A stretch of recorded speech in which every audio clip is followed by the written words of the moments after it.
Whether you are a Baylor fan, a BYU fan, or you love the UCF Knights, USA Today is urging Missouri and Oklahoma back to the Big 12 Conference, and that could change the face of this league. This is a Locked On Big 12, Locked On Baylor crossover.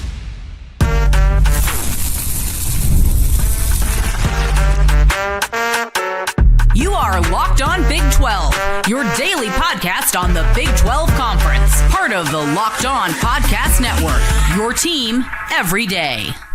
Happy Monday, everybody. Welcome to a Locked On Big 12, Locked On Baylor crossover. I'm Drake Toll from America's #1 Big 12 podcast, Locked On Big 12. Thank you for making this show your first listen every single day, or you're listening to that guy, Cameron Stewart of Locked On Baylor. If USA. I stand just this far away with this smile, you can't tell how bad my teeth are. No, your teeth look fine. I know, man. It's and I have a hat on. It's because your height. Your height is what ruins it. The teeth are fine. It's the height that just doesn't. The height on the screen? I could fix that. Yeah, probably. That's not going to be worth it, though, because in real life, it's just jarring. Congratulations to the United States of America. Hockey, which we all love, one day a year, one day every 4 years, and the United States. How can this happen? How can this build momentum for Oklahoma State athletics? I'll hang up and listen. It's got to be super tough for your number one sport that your country is predicated on to just lose to that.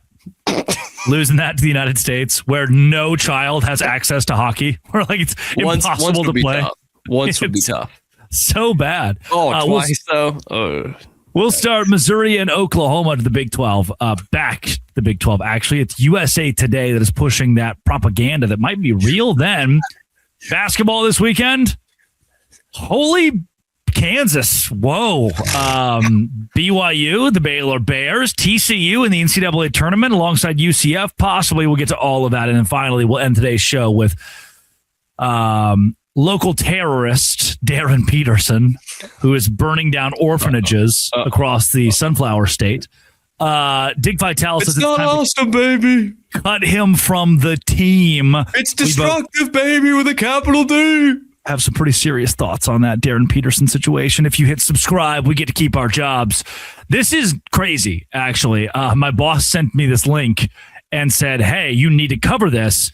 It is literally Nebraska and Oklahoma back to the Big 12. You need to be on top of this. It's like, oh, that's probably, some clickbait. He said, nope, it's USA Today. It's USA Today that has put together an entire memoir on how to revive college athletics. Blake Toppmeyer says this is it.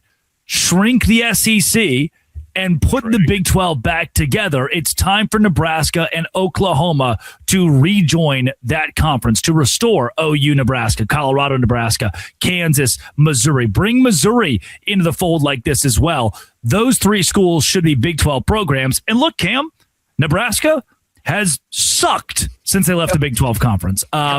Missouri had years under Gary Pinkel that no one remembers, where they went to the SEC championship. Well, how has it paid off? In the, we have more money. You don't care. Missouri's an afterthought in college athletics. And OU, aside from a really easy schedule in 2026, has just been not great their last couple of years in the Big 12 and into the SEC. And by the way, if I might, the top two teams, maybe the last 2 years, Texas or Oklahoma in the SEC, are Big 12 teams, Big 12 rosters. So this league's not a bad place to come back to. And another note, you add them, you add more TV revenue. It would make a ton of sense for OU, Missouri, for Nebraska to just say, you know what, you're right. This was kind of a failure. We're coming back. And what's interesting about this is, even though we're still at the peak of conference expansion, super conferences, all that stuff with the SEC and the Big Ten, is I think what we've learned over the 2 years, the 12-team college football playoff, is you don't have to be from those two conferences to be successful. Certainly not the SEC, right? The two champions have been Big Ten schools, all right? And it's been three different schools for the Big Ten. Like, everything is up in the Big Ten. But when you look at the finalists both years, you could make arguments that neither one of those teams should have been in the college football playoff. In Notre Dame last year, Miami this year, and neither one of them come from the Big Ten or the SEC. And Miami did not even play in their conference championship game. So what we've already done is kind of debunked that, okay? You don't need to be in one of these two conferences to play for the biggest prize in college football or to make the Final Four in college football. When we play it out like something that resembles a tournament, you don't have to be from those conferences. We've already kind of debunked that. The other thing is when you're looking at just getting into the college football playoff, you and I have been saying this for years. The thing that ESPN and the decision makers like more than you being from the SEC is you being an alpha. Ooh. Like they see Miami as an alpha. Big brand, great roster, great quarterback, great coach. So they don't really care that Miami's not in the conference championship game. They chalk it up to the ACC not being able to get out of their own way. Like, you don't think they would do that for Oklahoma in the Big 12? Are you kidding? Yeah. Oklahoma get in all the time. All the time. There would be years like this Miami team where Oklahoma would not get in the conference championship and they would make the playoff. I don't know how often that's going to happen in the SEC. Now, the irony is, of course, that did happen this year, right? But this is like a golden ticket if you're Oklahoma. You're probably going to win a lot like you did the last time in the Big 12, but you can be an alpha in your conference, and that helps the rest of your conference as well. There is no one who seriously followed college football this year that is going to say that the ACC is better than the Big 12. And yet, they had the same number of college football playoff teams. Yeah, there is. For Nebraska, it's a no-brainer. The ACC was almost held out altogether. I think for Missouri and Nebraska, it's a no-brainer. Oh, you went from being 6-6, 7-5 in the SEC to being 8-4, 9-3 in the Big 12. You know, at least you have a better shot every few years to make the college football playoff. And for Oklahoma, you were already dominating. I'm not gonna. I won't take that. I won't take it away from you. Oklahoma was already a really good Big 12 team. And so you know what, Cam? There are, I'll say it, idiots. Strong word, my bad.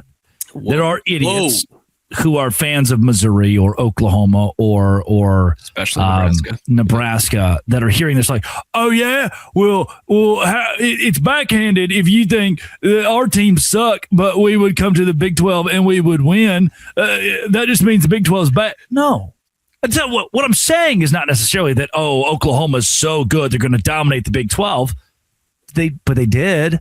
Happy to admit that. But your fan experience got a whole lot worse when you wanted more money, and in exchange for more money for your school, that, by the way, Jim from Ada, Oklahoma, Dan from Omaha, Nebraska, you haven't seen a dime of that. All you've gotten is divorced, laid off, one of your kids went rogue and won't talk to you, and now your favorite team can't win a football game, but they got a new hot tub at the facility because they're getting more money in the SEC. His mother poisoned his mind. She's brainwashing him. And that's what you got. You were so excited to go to the SEC. Now you're losing more. And yeah, the university president got a $300,000 raise. Did you? No. You haven't seen anything but a worse viewing experience. The Big 12 is a way better spot for these schools. And like we said that from day one. Like for experience, like I couldn't believe it. Like day one, these OU and Texas fans pounding their chest of like, yeah, we're SEC. It's like, what does that do for you, brother? Like, sister, what does that do for you? Okay, you think you're gonna get more night games? You don't. Like, you don't. The money doesn't trickle down to you at all. And so, like just pitching this to Oklahoma and Nebraska and Missouri to a smaller extent. Hey, you guys can come in here. Not going to win it every year, although Oklahoma might. But you can be the quote-unquote big dogs you think you are. Yeah. And you can play each other. Man, like you want to put up and say that, the Big 12 is the minor leagues. Come back and see if you can win it. Like let's put up or shut up. You do have the Nebraska, like you have the money to be a big time force in this conference. You do. Like your resources are up there with BYU's and to even bigger Texas Tech. You're probably not quite there, but you've got some pretty big resources and a pretty good NIL collective at Nebraska. Let's come down and see if that happens. It's better for everybody. Like I think we are going to look back on this in 2 or 3 years, if we're not saying it already, which we already kind of said at the beginning of the segment, but we're going to look back on this. If this college football playoff continues at 12 or 16, and we keep seeing these non-SEC Big Ten teams in the Final Four, that there are going to be schools saying, is this worth it for us? Just go down to the Big 12 and win 11 games and make the college football playoff, win 10 games, make the college football playoff. And for those of us that are already here in the conference, it lifts all boats, man. Yep. It lifts all of us. The playoff committee likes that Oklahoma is in your conference.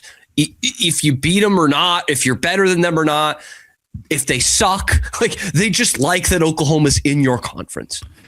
Brand, TV views. And also, you can say you're going to win 10 games here, and then Nebraska could show up tomorrow and go 7-5. Probably would. Yeah. 5. Coming up, basketball. Ranked teams. That's bad, Matt. Nebraska would certainly not win at basketball. They're in that joke of a conference, the Big Ten this year, and think that they're the best team in America. Hoops in the Big 12 this weekend. Kansas, what are you doing? Fire Darren Peterson. This is Locked On Big 12, Locked On Baylor. Oh, today's show is brought to you by Indeed Sponsored Jobs. Indeed Sponsored Jobs is exactly where I go when the pressure is on and I need to hire an intern for Locked On Big 12. In the minute that I've been talking to you, companies like yours made 27 hires on Indeed, according to Indeed data worldwide. Indeed Sponsored Jobs. Less stress, less time, more results. When you need the right person to cut through the chaos, this is the job for you. And it's a job for Indeed Sponsored Jobs. Right now, listeners of this show get $75 in sponsored job credit. Indeed.com/podcast. Indeed.com/podcast. Terms and conditions apply. Need to hire? That's a job for Indeed Sponsored Jobs. Indeed.com/podcast today. Everyday Air Club. You love our shows. You listen every day to Locked On Big 12 and Locked On Baylor. You should go to LockedOnBig12.supercast.com, LockedOnBaylor.supercast.com, and have ad-free shows every day. Exclusive perks for the everydayers. LockedOnBig12.supercast.com. Cameron Stewart of Locked On Baylor. Basketball this weekend. Awesome. Great. So best good, winter man. sport I watched this weekend, I'll tell you that. I felt like Arizona and Houston, the marquee game, of course. BYU without Richie Saunders winning by double digits, playing a good first half, against Iowa State. Texas Tech, no JT Toppin, scoring 100 points, blowing out Kansas State.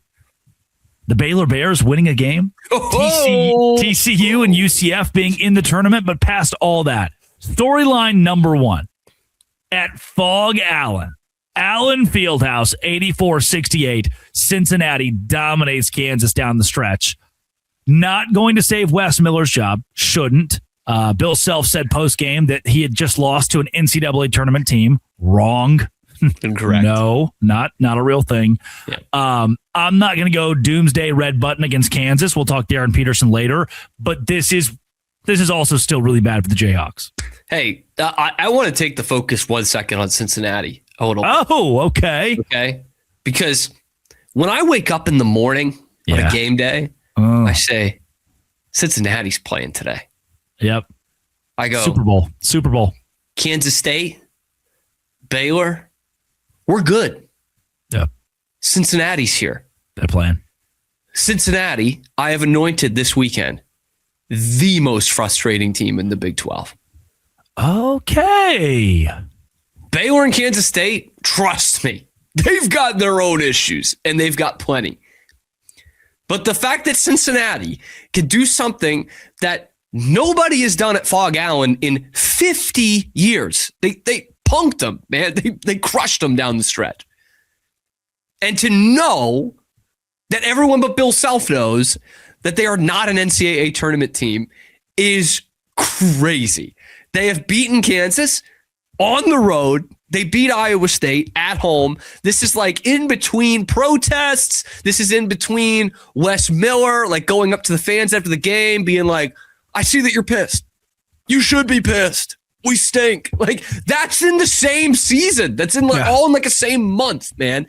And Kansas State takes the headlines, and then Baylor loses to Kansas State. There's all kinds of issues there.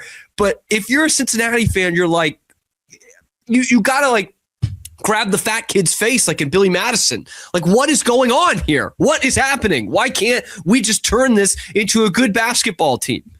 But Oof, my own Kansas. Where did that even come from? Yeah, so can I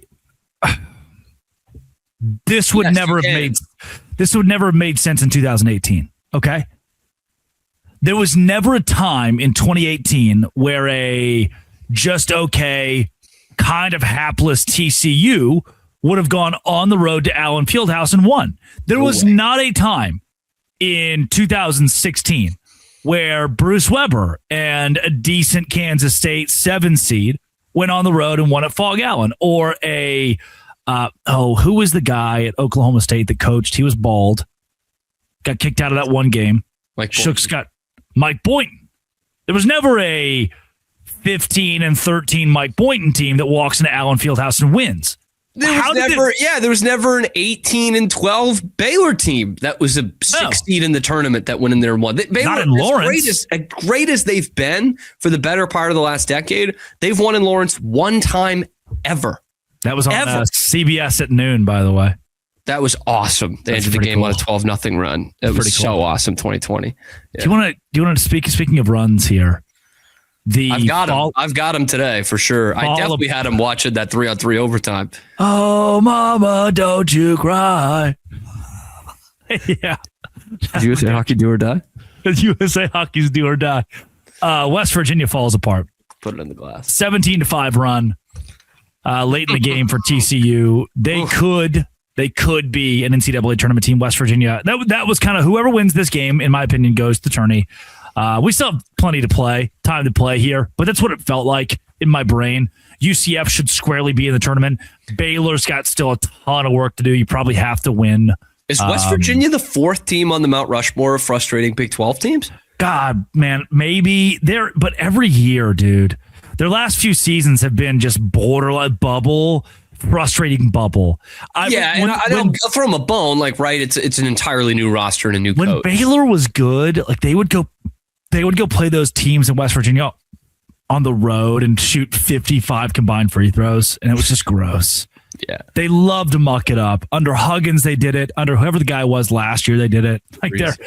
That's what they're doing, man. Again, aforementioned Texas Tech dominating win. I think the Colorado-Oklahoma State game's an afterthought just because both of those teams will have no bearing on the postseason. Arizona-Houston. Either Kansas will lose back-to-back games at Allen or Houston will lose 3 straight games. Yeah. Whew. Something's got to give. Can they Neither tie? of those can happen. Neither of those can happen. Oof. Man. And all of a sudden, the Big 12, we have questions.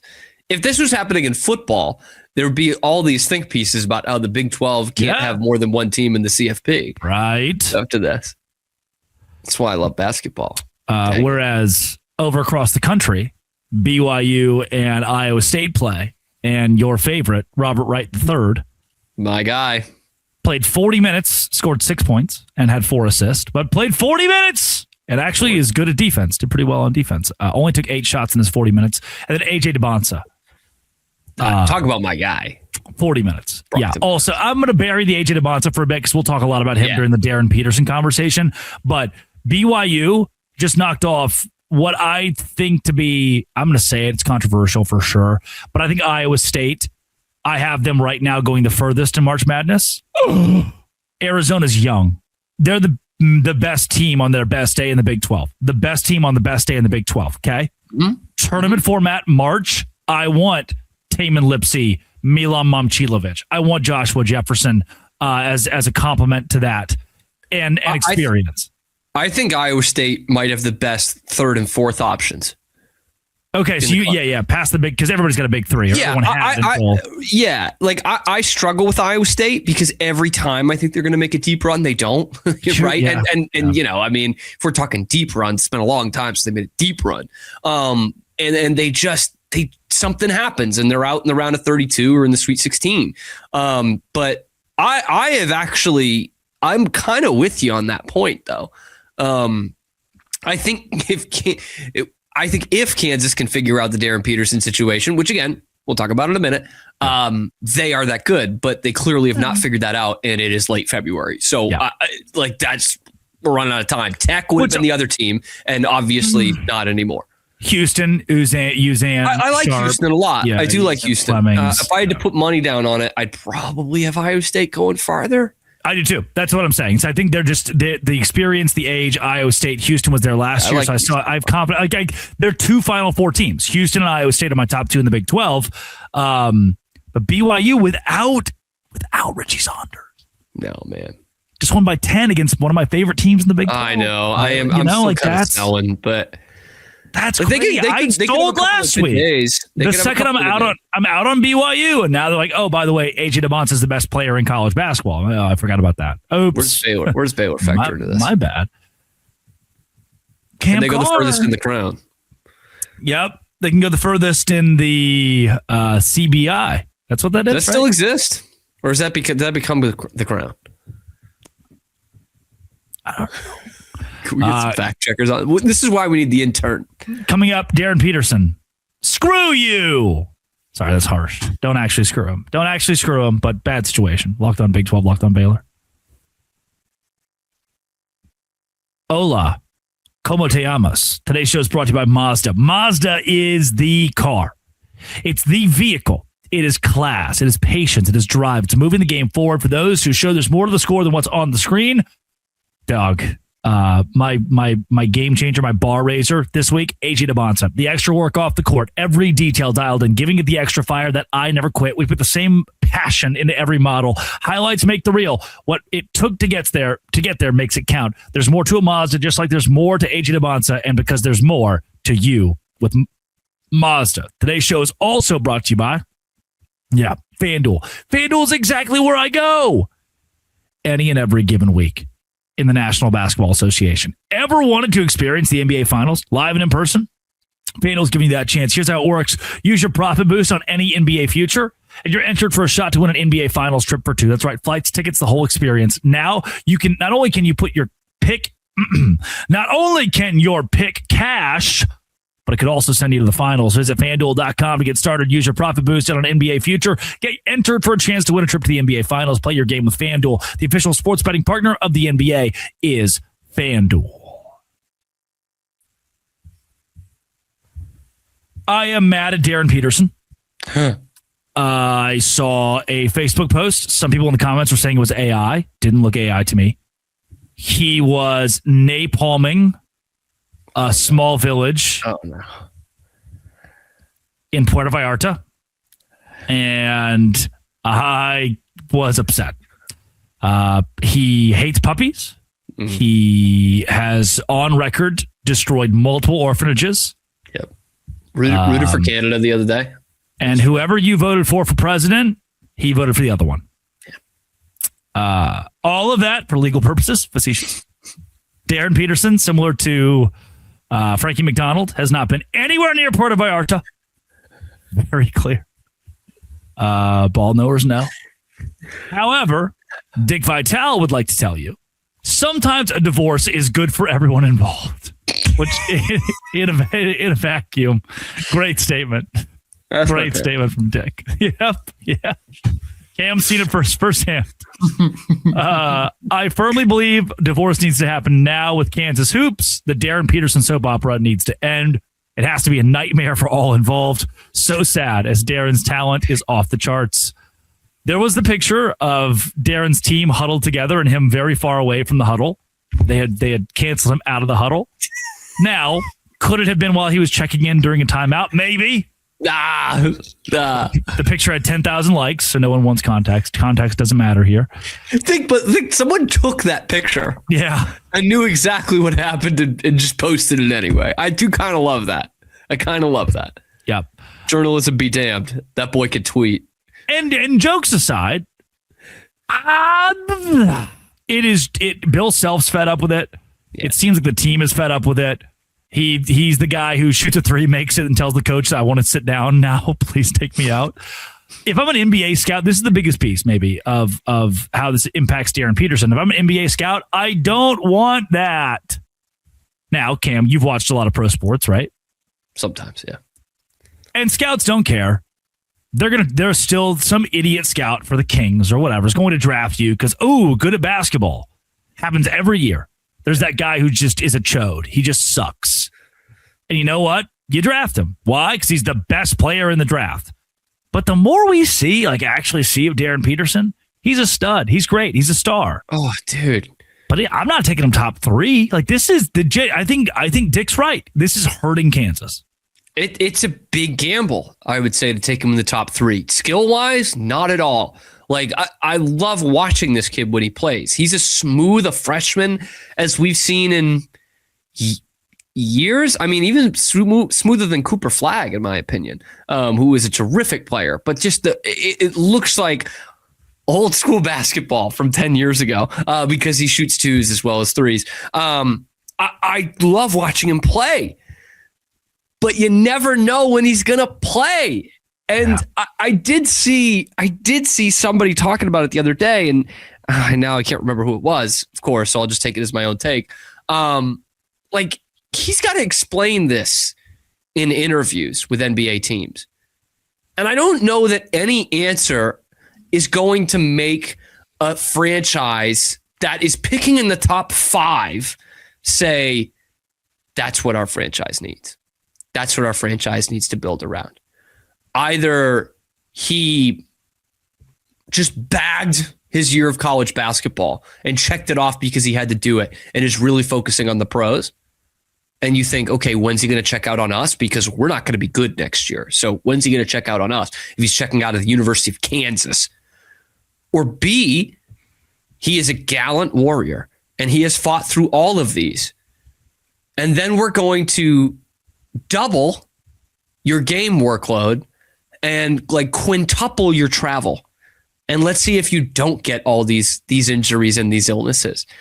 It's just a big gamble for these teams on what this guy's going to do at the next level. You know, I go back to a lesson that my dad, who was divorced, since remarried. Sometimes it's necessary, by the way.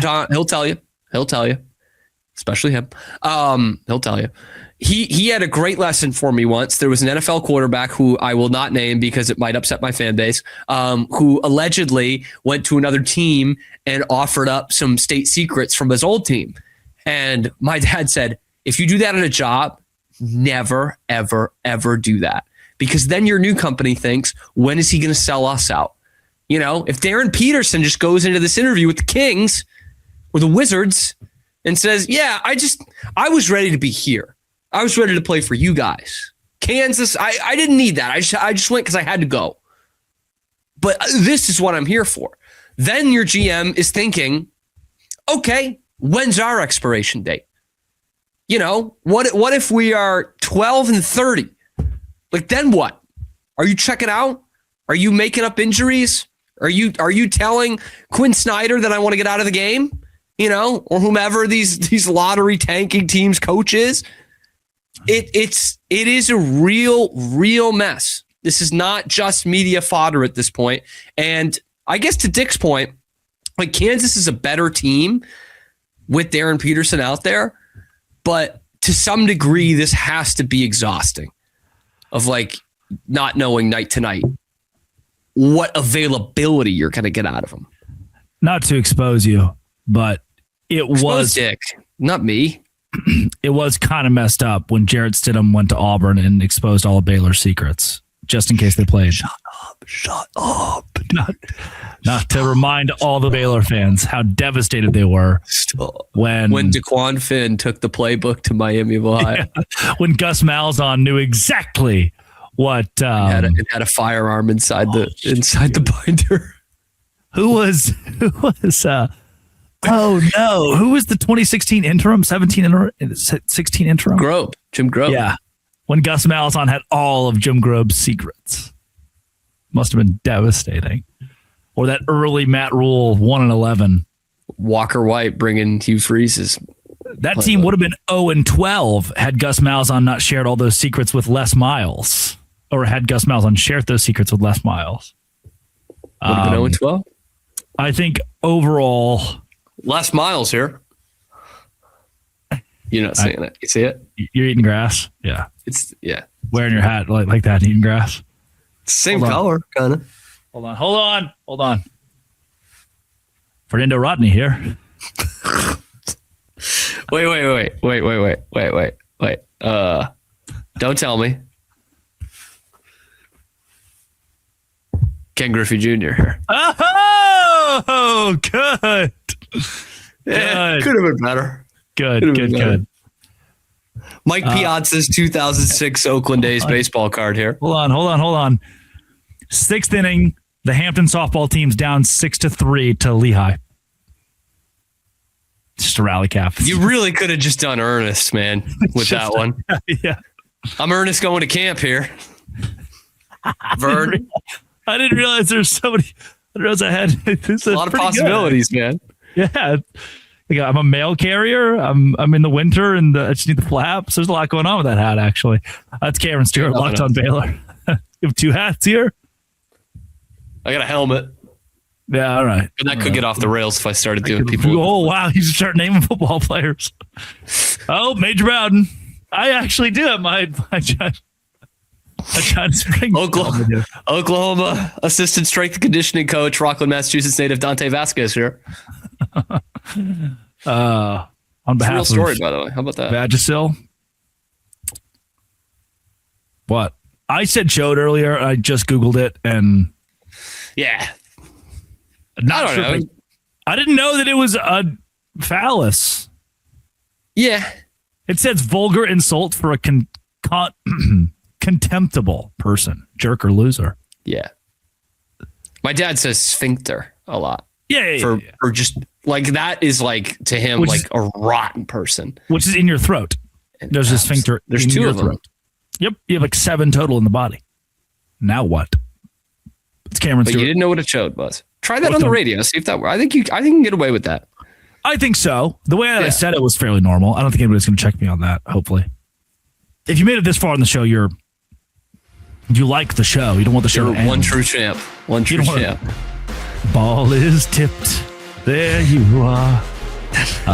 This has been It Always Will Be. Locked On. Thanks for making it your first listen every single day. Just 3 crossover of those in the music. Baylor and Dose Grande.